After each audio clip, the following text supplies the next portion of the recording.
So కాదు మహేశ్వర్ రెడ్డి గారు, ప్రభుత్వం అనేది ఏదో ఒక పని చేసుకుంటూ ఉండాలి. అభివృద్ధి పని, ప్రజా సంక్షేమమా, ఏదో కార్యక్రమం ప్రభుత్వం చేస్తూ ఉండాలి. ప్రభుత్వం చేసే ప్రతి పనిని అయితే బీజేపీ లేకుంటే బీఆర్ఎస్ అడ్డుకుంటుంటే ప్రభుత్వం ఎలా ముందుకోవాలి? అంటే ఇప్పుడు ప్రజలకు పాలసీ అడ్డుకుంటారు, మూసీటీ అంటే అడ్డుకుంటారు, లేదంటే అక్కడ గ్లోబల్ సమ్మిట్ పెడితే అది ఫేక్ సమ్మిట్ అంటారు, అది ఏం లేదంటారు. అసలు ప్రభుత్వానికి సహకారం ప్రతిపక్షాలు ఇవ్వాలా వద్దా? మీరు ప్రజలకు పనికొచ్చేటువంటి ప్రజలకు పనికొచ్చే ఒక్క కార్యక్రమం కూడా చేయట్లేదు. ఏం చేశారు చెప్పండి? హిల్ట్ పాలసీ గురించి నేను మాట్లాడిన సమాధానం చెప్పమనండి. హిల్ట్ పాలసీ రోజు అది భూకుంభకోణము 6,629,000 కోట్ల రూపాయల భూకుంభకోణం అని నేను ఆధారాలతో సహా బయట పెడితే దాని గురించి ఇప్పటివరకు ఆయన మాట్లాడాడు. ఈరోజు మరి అనేకమైనటువంటి ఆరోపణలు మీరు చెప్పినటువంటి ఆ సమిట్ మరి ఎన్ని లక్షల కోట్లు వచ్చినాయి వైట్ పేపర్ రిలీజ్ చేయమనండి. ఎన్ని లక్షల కోట్ల రూపాయలు ఈరోజు ఇక్కడ ఇప్పటి వరకు మరి రాష్ట్రానికి నిధులు వచ్చినాయా, పెట్టుబడులు వచ్చినాయా, ఏమొచ్చినా వైట్ పేపర్ తీయమనండి. కేవలం ఒక హైప్ తీసుకురావడము, ఒక ఫోటో సెషన్ చేయడము, ఒక కార్యక్రమం చేయడము, ప్రజాధనం దుర్వినియోగం చేయడం తప్ప, లేకుంటే ఆయనకు ఎప్పుడో మనుషులు ఉన్న డిజైర్ బయటకు పెట్టడానికి 100 కోట్లు ఖర్చు పెట్టి ఎవరినో ఆ మిషన్ తీసుకొచ్చి ఒక 10 నిమిషాలు ఫుట్బాల్ ఆడించి 100 కోట్లు ఖర్చు పెట్టడం తప్ప ఈ రాష్ట్రానికి ప్రయోజనపడేటువంటి ఏ కార్యక్రమం తీసుకొచ్చాడు, ఇచ్చిన ఎన్ని హామీలు నెరవేర్చాడు, ఇచ్చినటువంటి రాష్ట్ర ప్రభుత్వానికి, రాష్ట్ర ప్రజానీకానికి, మహిళలకు, యువకులకు, విద్యార్థులకు ఇచ్చినటువంటి అనేకమైనటువంటి సంక్షేమ కార్యక్రమాలు, ఇచ్చిన హామీలు ఎన్ని నెరవేర్చిండు. చివరకు BC declaration, SC ST declaration సైతం ఈరోజు తుంగలో దొక్కేసి ఆ రోజు ఎన్నికల్లో వాడుకొని ఈరోజు ఆ ఎన్నికల్లో ఓటు సంపాదించుకొని గద్దెనెక్కి ఈరోజు కనీసం బీసీలకు ఇచ్చినటువంటి డిక్లరేషన్ కానీ హామీలు కానీ ఎస్సీ ఎస్టీలకు ఇచ్చిన హామీలు కూడా నెరవేర్చలేని దుస్థితిలో ఈరోజు ఈ రాష్ట్ర ప్రభుత్వం ఉన్నదంటే ఈరోజు మరి ఆయనకేమో రివర్స్ డిస్ట్రిబ్యూషన్ మంత్రుల కోసం చేయడానికి 1,000 కోట్ల రూపాయలు రివర్స్ డిస్ట్రిబ్యూషన్ చేయడానికి నిధులు వస్తాయట. కానీ ఈరోజు సర్పంచులు, మాజీ సర్పంచులు పాపం 5 లక్షలు 10 లక్షల రూపాయలు పెట్టేసి వర్కులు చేసేసుకొని గత ప్రభుత్వం ఇచ్చినటువంటి వర్క్ ఆర్డర్లను నమ్ముకొని వర్కులు చేసుకొని ఈరోజు డబ్బులు రాక ఆత్మహత్యలు చేసుకుంటా ఉంటే వారికి ఇవ్వడానికి నిధులు లేవట. రిటైర్డ్ అయినటువంటి ఎంప్లాయీస్ ఈరోజు పాపము రిటైర్డ్ అయిన తర్వాత దాని మీద ఎన్నో ఆశలు పెట్టుకుని పిల్లలు పెళ్లిళ్ళు చేయాలనో లేకుంటే ఇంకేదన్నా బాకీలు కట్టుకోవాలనో ఆ రిటైర్డ్ బెనిఫిట్స్ వస్తాయని చెప్పేసి వాళ్ళు ఆశపడి ప్లాన్ చేసుకున్నటువంటి డబ్బులు ఈరోజు సంవత్సరాలు గడిచినా కూడా ఇవ్వలేని పరిస్థితుల్లో ఈ రాష్ట్ర ప్రభుత్వం ఉన్నది. ఈరోజు ఉద్యోగస్తులు ఇబ్బంది పెడతా ఉన్నది, ఈరోజు ఫీ రియంబర్స్మెంట్ లేక విద్యార్థులు ఇబ్బంది పెడతా ఉన్నది, ఈరోజు అనేక మంది కాంట్రాక్టర్లకు డబ్బులు ఇవ్వకుండా వాళ్ళని ఇబ్బంది పెడతా ఉన్నది. బడా కాంట్రాక్టర్లకు గంట సేపట్లో వాళ్ళకి నిధులు వస్తాయి, కానీ చిన్న కాంట్రాక్టర్లు 1,00,000, 5 లక్షలు 10 లక్షలు చేసినటువంటి కాంట్రాక్టర్ నిధులు రావడానికి డబ్బులు రావు. కేంద్ర ప్రభుత్వం ఇచ్చిన ఎన్ఆర్ఈజీఎస్టీ కూడా వీళ్ళు వాడుకొని మళ్ళీ వాటిని వారికి సమయం ఉన్నప్పుడు మళ్ళీ రియంబర్స్మెంట్ చేస్తా ఉన్నారు తప్ప డైరెక్ట్ గా కేంద్రం రిలీజ్ చేసిన వెంటనే మాత్రం కేంద్రం నుంచి కూడా ప్రభుత్వం చేయట్లేదు, కొంత ఫైనాన్షియల్ క్రైసిస్ ఉంది కదా. ఆయన చాలా సందర్భాల్లో రేవంత్ రెడ్డి గారే చెప్పారు స్వయంగా. కేంద్రం సహకరించవచ్చు కదా. 8 మంది ఎంపీలను గెలిపించారు తెలంగాణ ప్రజలు. కాంగ్రెస్ కి 8 మంది ఇచ్చారు, మీకు 8 మంది ఇచ్చారు.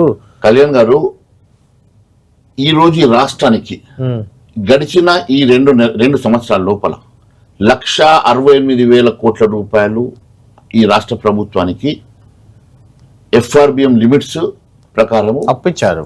అదే కదా, మరి అభివృద్ధికి నిధులు ఇవ్వచ్చు కదా. గుజరాత్ కి తెలంగాణకు ఇవ్వరా? అదే కళ్యాణ్ గారు చెప్తా ఉన్నాను. ఒకవైపు ఈ రోజు వచ్చేటువంటి ఎన్ఆర్జీఎస్ డబ్బులన్నీ ఎవరి అండి? కేంద్ర ప్రభుత్వం కాదండి. ఈ రోజు వీరికి వచ్చేటువంటి ట్యాక్స్ షేర్ అమౌంట్ వచ్చేది కేంద్ర ప్రభుత్వం ఇచ్చే అమౌంట్ కదండి. రాష్ట్రాలకు ఇస్తారండి,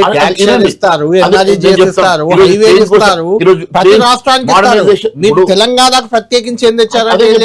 ఇప్పుడు రైల్వే ఆరోపణ అది కదా. రైల్వే మార్గాలు, ఇప్పుడు కోచ్ ఫ్యాక్టరీలు, ఈరోజు అనేకమైనటువంటి రోడ్లు, కేంద్ర ప్రభుత్వం ఇచ్చేటువంటి రోడ్లు, అనేకమైనటువంటి RRR కింద మొత్తం కేంద్ర ప్రభుత్వము ఇంక్లూడింగ్ ల్యాండ్ అక్విజిషన్ అమౌంట్తో సహా కేంద్ర ప్రభుత్వం ఇస్తేనే కదండి RRR అయితే ఉంది.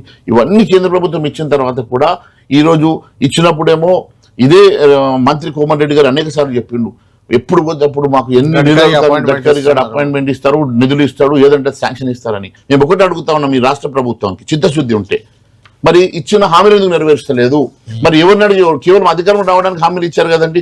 అంతెందుకంటే ఈరోజు మీరు అసెంబ్లీ పెట్టమని మేము అడుగుతా ఉన్నాం కదా. నేను ఈరోజు చెప్తా ఉన్నాను, మరి సాగునీటి మీద ఉన్నది, వ్యవసాయ రంగాల మీద అనేకమైనటువంటి సాగునీటి మీద అంటే మహేశ్వర్ రెడ్డి గారు దాని మీదే మాట్లాడదాం.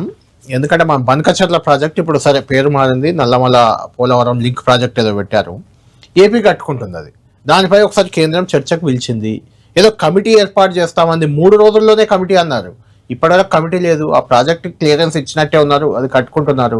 అంటే తెలంగాణకు అన్యాయం చేస్తుంది బీజేపీ అనే చర్చ కేసీఆర్ కూడా మొన్న ప్రెస్ మీట్ లో కేసీఆర్ గారు అన్నారు, రేవంత్ రెడ్డి గారు అన్నారు. కేంద్రం పెద్దన్న పాత్ర పోషించి ఇవి సాల్వ్ చేయాలని లేదా, సాల్వ్ చేయకూడదా, చేయొద్దా? చూడండి, దాని మీద చర్చకు సిద్ధంగా ఉన్నాం. రేపు అసెంబ్లీలో ఆ చర్చకు వస్తే ఖచ్చితంగా ఈ రాష్ట్ర ప్రభుత్వ పాలసీని ఎండగడతాం. ఈ రోజు కేంద్రంలో బీజేపీ నిలబడిందే చంద్రబాబు నితీష్ కుమార్ తో. పర్మిషన్ ఇవ్వలేదు. CWC is very clear on 2 terms. Flood వాళ్ళు ఏంటంటే ఫ్లడ్ వాటర్ మీద కట్టుకుంటామని చెప్పేసి అని చెప్తా ఉంటే, ఫ్లడ్ వాటర్ అనేది there is no concept of flood water. The centre has clearly mention అలాంటిది ఫ్లడ్ వాటర్ మీద కట్టడానికి వీల్లేదు. అష్యూర్డ్ వాటర్ ఉంటేనే కట్టాలా. This only 2 issues. ఒకటి అష్యూర్డ్ వాటర్, ఒకటి బ్యాక్ వాటర్. ఇప్పుడు అష్యూర్డ్ వాటర్ లేకుండా మీరు ఫ్లడ్ వాటర్ నమ్ముకొని ప్రాజెక్ట్ కట్టడానికి వీల్లేదని చెప్పేసి దాన్ని క్యాన్సిల్ చేశారు కదా. ఇప్పుడు కేవలం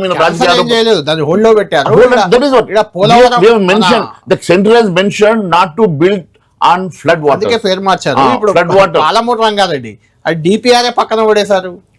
డిపిఆర్ యాక్చువల్ గా వాళ్ళది డిపిఆర్ రిటర్న్ అయ్యి ఏమైంది, ఇప్పటి వరకు ఈ రాష్ట్ర ప్రభుత్వం డిపిఆర్ సబ్మిషన్ చేయలేదు. ఈ రాష్ట్ర డిపిఆర్ సబ్మిట్ చేయలేదు. టర్మ్స్ ఆఫ్ రిఫరెన్స్ కానీ డిపిఆర్ ఇంకోటి ఏలటి వరకు వీళ్ళ దగ్గర 45 TMCల కోసం ఈ రోజు వరకు ఈ రాష్ట్ర ప్రభుత్వం ఎన్ని చెరువులు ఉన్నాయి, ఏ చెరువు కెపాసిటీ ఎంత, ఇప్పటి వరకు దాని లెక్కలు ఇవ్వమనండి. ఇప్పటిగా లెక్కలు ఇవ్వలేదు.